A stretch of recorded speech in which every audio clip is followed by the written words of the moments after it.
বন্ধুরা আজকে দেখাবো আমার কাছে কী কী মাছ আছে। ছোট কুচো ট্যাংরা মাছ বলে এটাকে, খাল বিলে হয়ে থাকে, জমা জলে ছোটো ছোটো খাল যেগুলো আছে সে সমস্ত জায়গায় এইসব মাছগুলো হয়ে থাকে।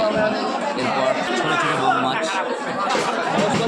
পদ্মার যেগুলো থাকে সেখানে এগুলো পাওয়া যায়।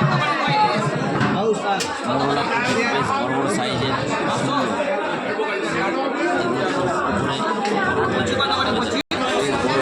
মাছ সুন্দর সাইজ, খুব টাটকা, এই কিছুক্ষণ আগে সেই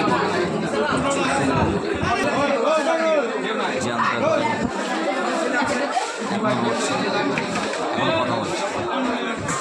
এবং বড় বড় সাইজের বোয়াল মাছ, এগুলো কিন্তু পদ্মার বড় মাঝারি ছোটো আছে, ছোটো রেখা পাবদা, এই বিভিন্ন ধরনের মাছ আছে। আমার কাছে কালেকশান কম থাকে না, সবসময় থাকে।